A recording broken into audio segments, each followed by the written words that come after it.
Hi, it's Winton Churchill with the Barefoot Consultants, and I'd like to welcome you to our Friday after Thanksgiving question and answer period. Plus, we're going to be talking about the three things that most baby boomer online freelancers should be very thankful for this time of year, having just come through Thanksgiving. So, as you're joining this, if you would put your where you're from, that would be great. I always like to get an idea of who I'm talking to and what part of the world they live in. I know a lot of our folks came into our programs through international living, and so a lot of them are living internationally someplace. So always fun to see and hear that. And for those of you that are watching this on the replay, very much would like to welcome you here and ask you to participate. And we do monitor the chat, even if you are watching a replay. So if you have questions along the way or that sort of thing, feel free to type them in there and we'll get back to you over typically about 24 to 48 hours in the chat. So you can also be part of the conversation. And as I mentioned earlier, that today we're going to talk a little bit about things to be thankful for, looking at it through the lens of the baby boomer freelancer. And certainly many of us are in lockdown right now, or approaching lockdown, or severely restricted in terms of the activities that we can do, the places that we can go. And certainly has been a rough ride over the last 6 months. There's no doubt about that. The one great thing that I see out there, one thing to be thankful for. Hey Bob, how you doing? Good to see you coming in from Roatan, Honduras. Always welcome. Bob's a scuba diver and an amazing photographer. And if you just probably Google Bob Herb Roatan, Honduras, you'll see a lot of his photographs and that kind of thing. Just worth taking a look at. So moving through our discussion of three things to be thankful for online freelancers that are baby boomers, one of those things really is the decades of knowledge that we have. You know, we have lots of knowledge, lots of experience from our career, lots of good stuff that we've accomplished. You know, I mean, if you look at so there were some jobs that I guess that I went through that I felt like I was, you know, struggling to tread water the whole time. But when you look back on that experience and see what you've learned and see what you've then brought forward into your career, and how maybe something that was a weakness turned into a strength over time, that was very, very cool thing to have sort of now as you sit atop of the pyramid of your lifetime of experience. Could be career experience, could also be experience just from your life. You know, did you have a hobby along the way, like camping, or somebody like I talked to recently was very active in sports at the amateur level, and then active as a coach in later years and training people and that kind of thing. So we have this huge body of what I would call intellectual knowledge. And if you're going to go into the online freelancing world, it makes good sense to sort of catalog that and, you know, just take a look at what that is, because you'll find things in there that give you clues to how you would like to work online. And that's an important part of figuring this whole puzzle out, is that at this time in our lives, you know, if you're over 50, you're probably more interested in doing things that you'd like to do rather than interested in doing things that somebody else would like you to do. And so that's an important thing to be aware of. So again, something to be thankful for. The next thing I want to talk about is the skills. Now, this is different from the knowledge. The difference is subtle, but it's important if you want to work online.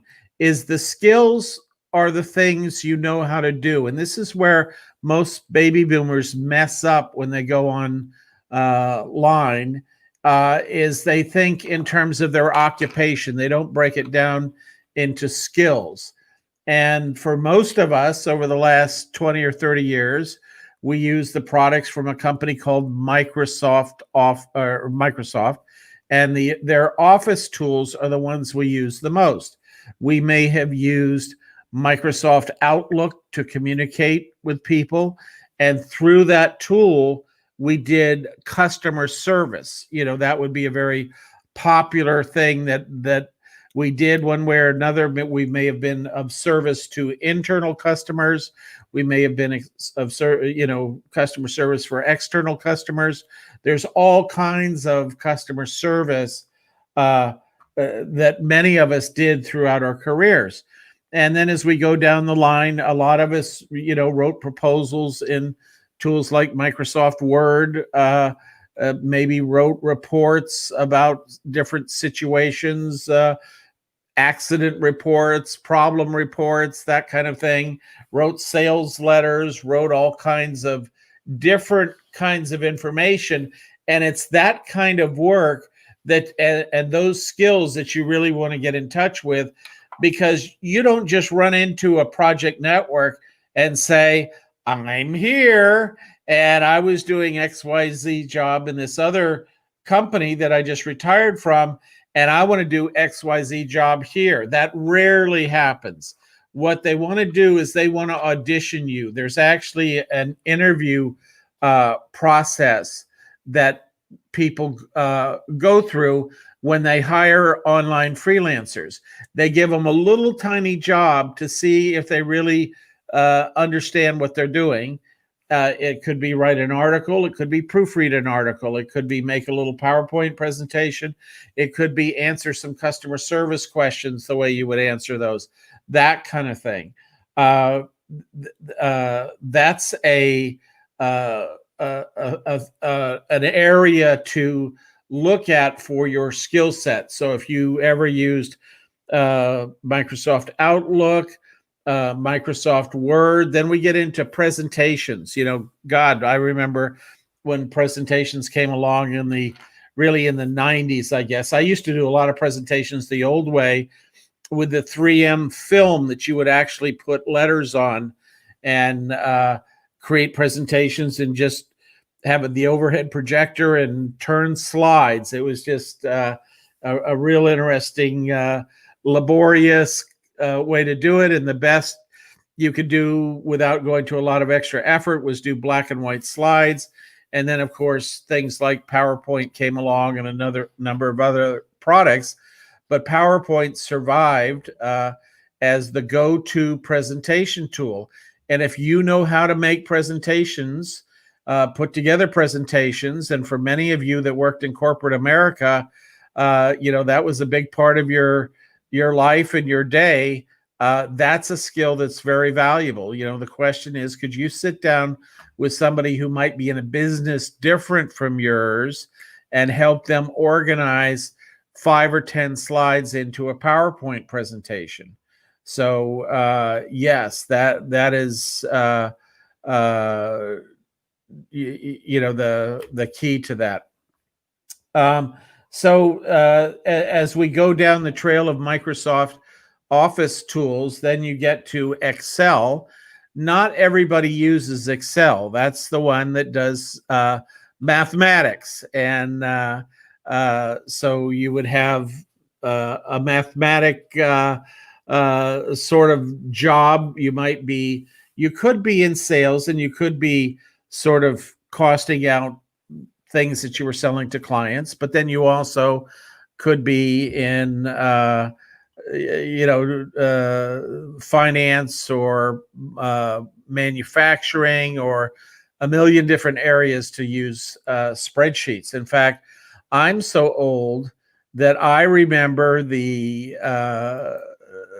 Lotus 123. There was a time when Lotus 123 was the king of the heap in spreadsheets, and it was hard to imagine anybody overtaking Lotus in the spreadsheet area with their 123 product. And then certainly then came along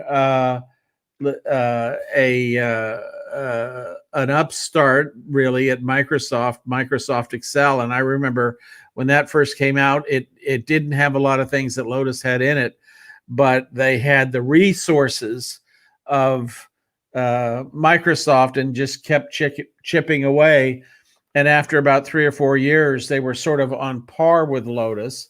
The other thing that Microsoft realized is that Lotus had many features that nobody used. So what Microsoft was very good at is getting fleshing out the features that people have to use. So, to a degree, being thankful for our skills in all those areas. The good news is that Microsoft in all their applications, and I think I saw something recently, there's about 35 different Microsoft Office applications. Most of us use 3, 4, 5 at the most, but there's lots of other applications in the Microsoft Office, under the Microsoft Office umbrella. So lots of good things to use. And then the third thing to be thankful for, I think, is all these networks. These job and project networks didn't exist really the way they do now 10 years ago, in the sense that you could go log into any system. You could log on to Upwork, for example, and find 3,000 or 4,000 proofreading jobs today, or maybe 1,500 to 2,000 jobs putting together PowerPoint presentations, or just all manner of spreadsheet, put together a simple spreadsheet for somebody, to do a really complex spreadsheet for somebody. So lots of different things. Yeah, Randy, I see your comment there. It was hilarious. I mean, everybody learned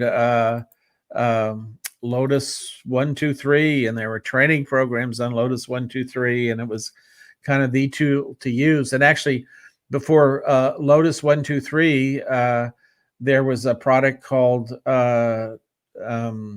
VisiCalc.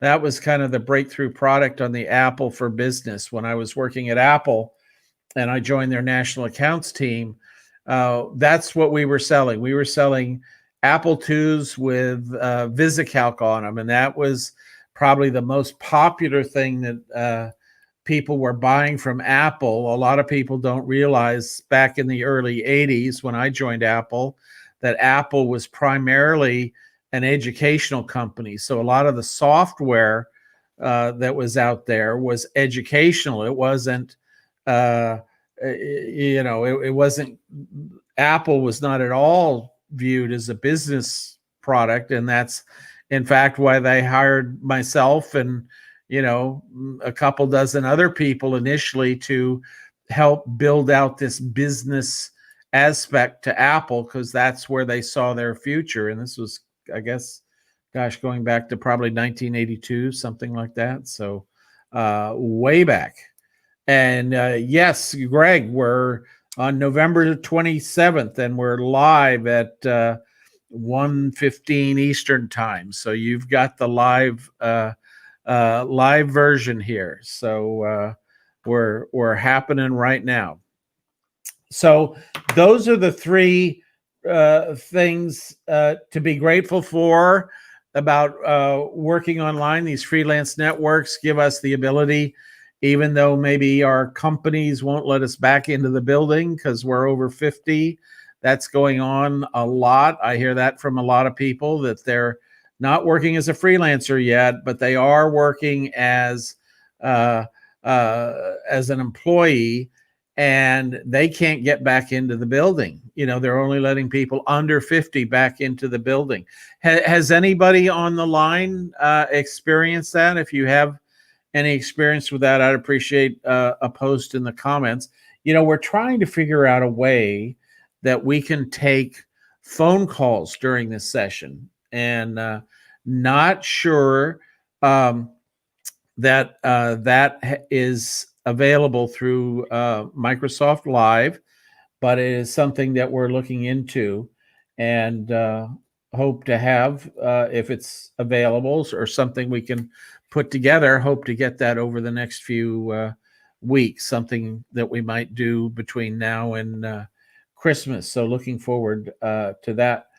But these freelance networks represent a tremendous amount of opportunity. I mean, we all remember, even if we weren't freelancing, that there was, when a freelancer, sort of went out to start their business, they'd go out and print business cards and start going to Chamber of Commerce meetings and that kind of thing, and have conversations about, is there something I could do for your company? And, kind of have to come up with a scenario, a business kit, if you will, and, put that together.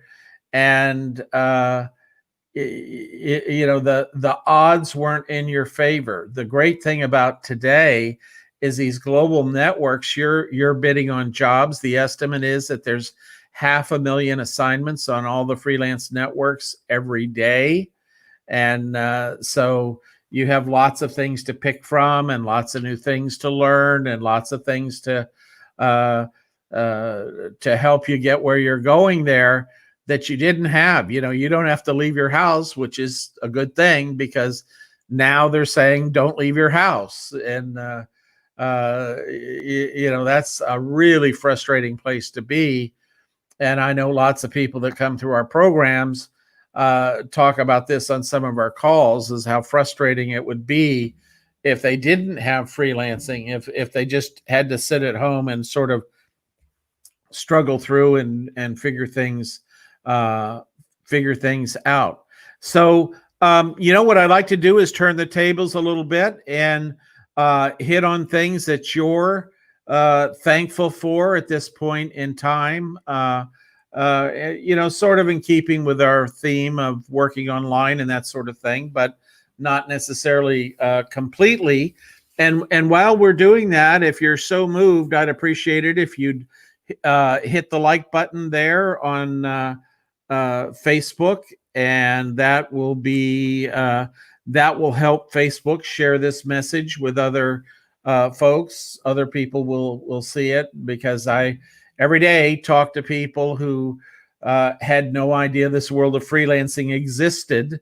It's a brand new thing for most people, and a lot of people over 50 right now upset about, what can I do? My whole life changed. I mean, I've talked to people that had their whole retirement planned out. They were going to get the gold watch. They were going to, do this. They bought a place in Ecuador or Mexico, or we're going to move to Uruguay or whatever it was. And now those plans have just been upended. We're probably looking at another, a good another 3, 4, 5, 6 months before people start putting their toe in the water and get the ball going. So that's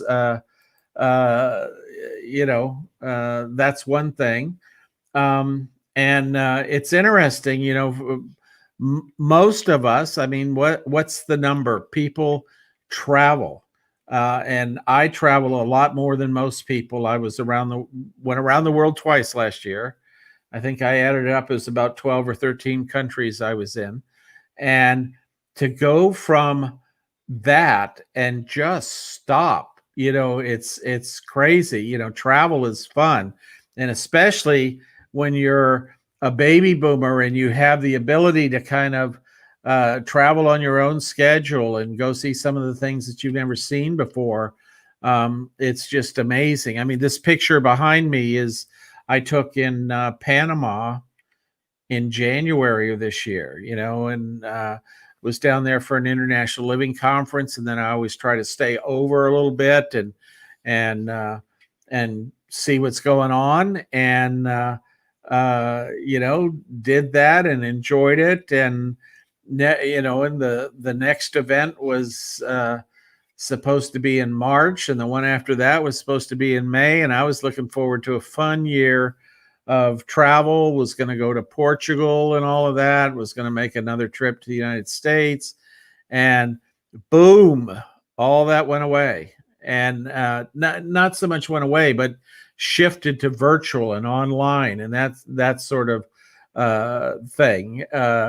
That's our lives changed amazingly, and actually our business activity went way up because we a lot of people wanted to figure out how to work remotely, how to do something part-time. Even if they were an employee, they realized that this job they had that they thought was their security was just they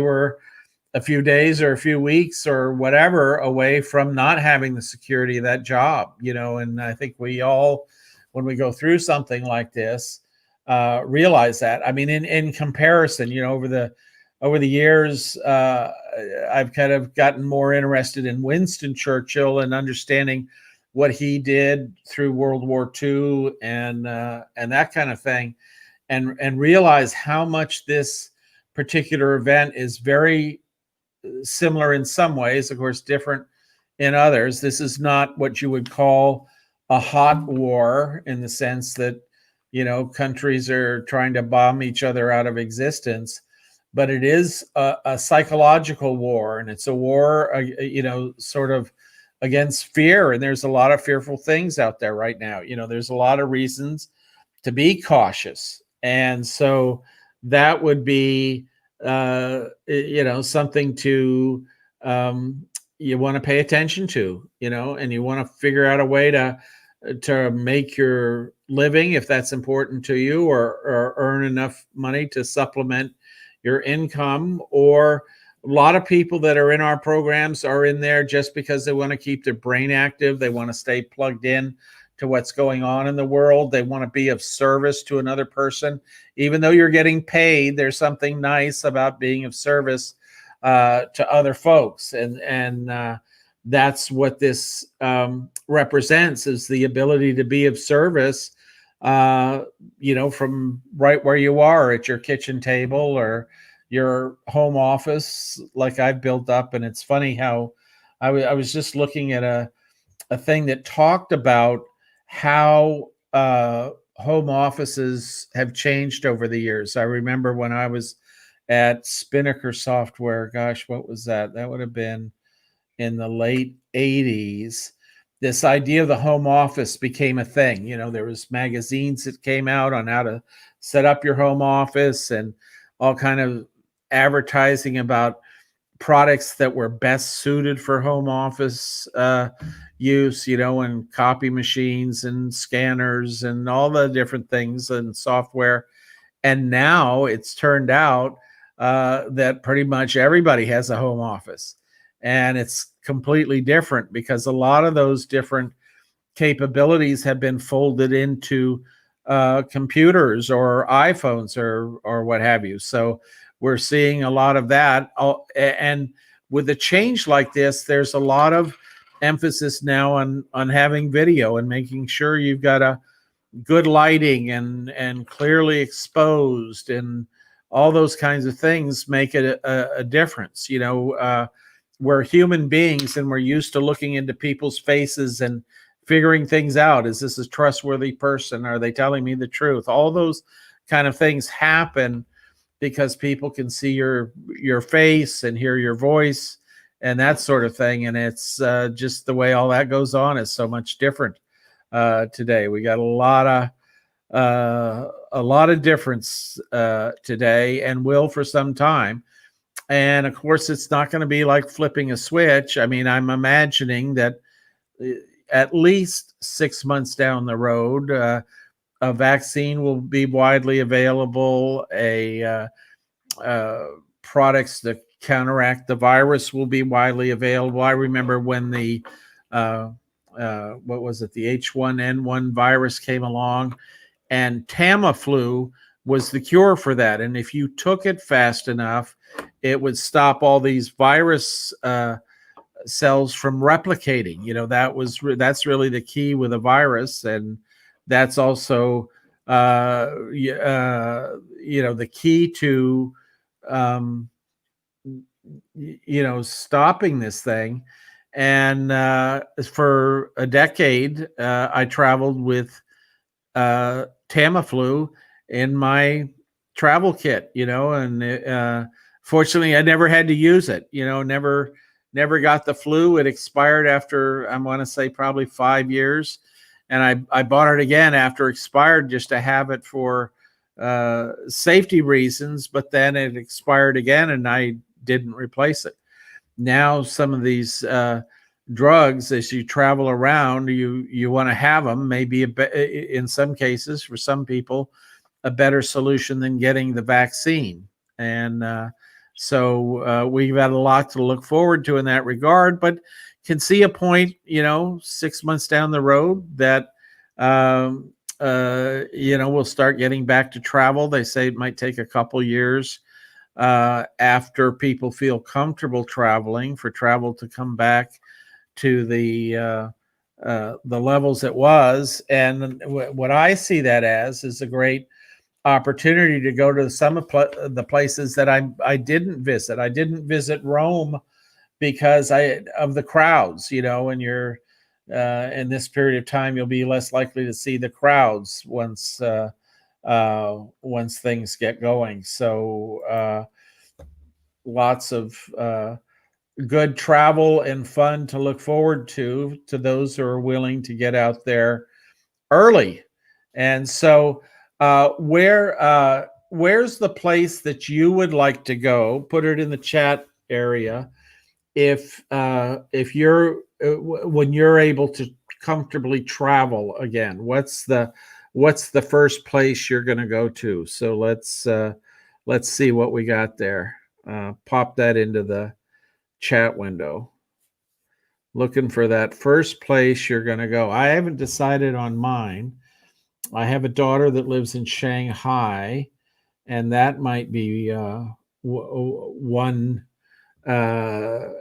area to go to. And Brian is thinking of Uruguay, so that's a pretty good one. We just did a conference with International Living about Uruguay, and wow, what a cool place. Very much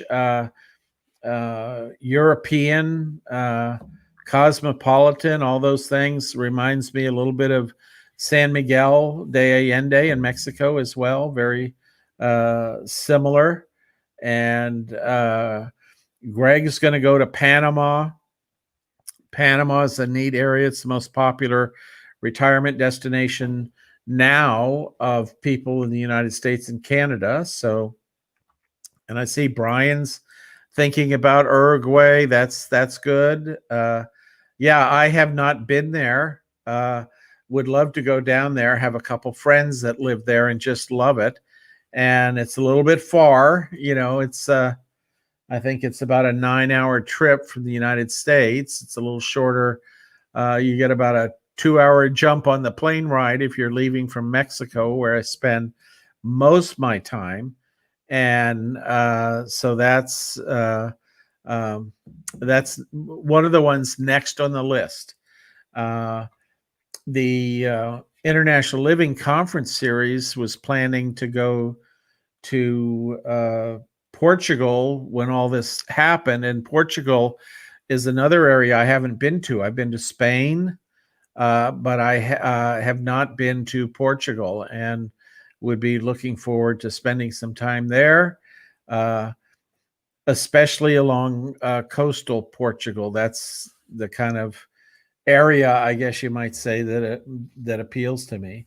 And looking at sampling, a number of these different places. And yeah, Greg, Uruguay is Spanish, so you can get around there pretty comfortably, and especially places that have large European populations are there tends to be a lot of English there. That's, I guess, what I've noticed. Like Uruguay gets a lot of travel from Europe, so you get Italian, you get French, you get German, but the common language many times is English.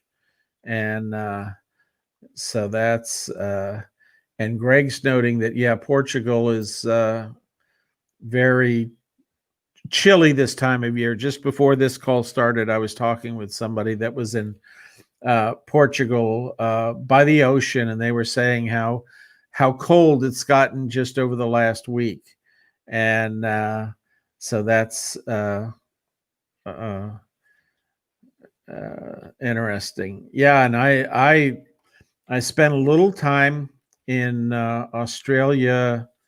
Gosh, was it about 18 months ago, maybe 2 years ago, and had a great time in the Brisbane area, but didn't get to see much else. And so, you know how you think, well, I'll have time to come back here, and and then a pandemic starts and a lockdown starts, and now not so much. So it's a good reminder to seize the opportunity when it shows up. That's one of the things that really has hit home for me in thinking about this pandemic, and how it's restricted our lives. Many of the freedoms that we're used to have just been sort of what would you say, undermined or what have you, and for good reason. But it's just weird. If you would have told me a year ago that something was going to happen and you wouldn't be able to leave your house and you'd have to have your groceries delivered and you wouldn't be able to get on an airplane and all the things that have happened, all of us would say, whoa. And so that's something else. And there's Brenda, I love your mask. I have a few masks like that match some of the shirts I have. And as long as we're going to have this challenge, we ought to make the best of it and inject as much humor into it as we possibly can. And one of the things that I have now is a few accoutrements that help me be a better listener on these calls, and that kind of thing. So that's good. Have a little bit more fun with it. It has added new dimensions to our ability to live and breathe online and inject not just part of our personality, but much more of our personality with that. So happy to answer any questions. We'll take a quick tour around the campus here. If you've got any questions about freelancing or any of the things that we talked about today, I'm all ears, as they say. So hit me with a question if that makes sense. Yeah, and I've got a good friend that lives in Edmonton. Just talked to him yesterday. And yes, it is getting cool there. One of the great things about living in Huatulco is all these Canadian charters fly nonstop from Canada, typically to Huatulco, which has a large international airport in terms of their ability to take big jets and that kind of thing. And so a lot of my friends are down in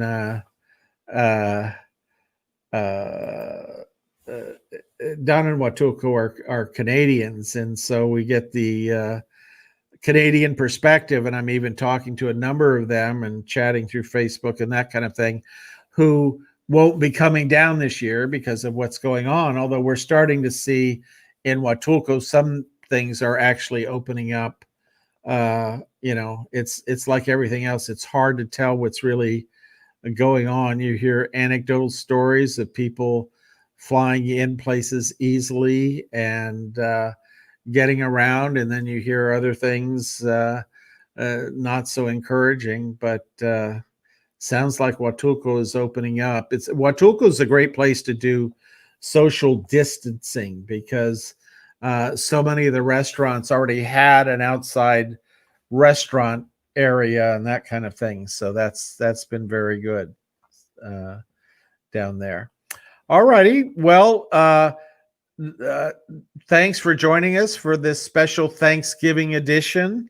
And we look forward to seeing you next week on our call, or if you're in our programs, we'll see many of you Tuesday night and see a number of you throughout the week, and depending upon which program you're in and which aspect of things you're working on right now. So have a great week freelancing, and we look forward to seeing you again soon. Take care.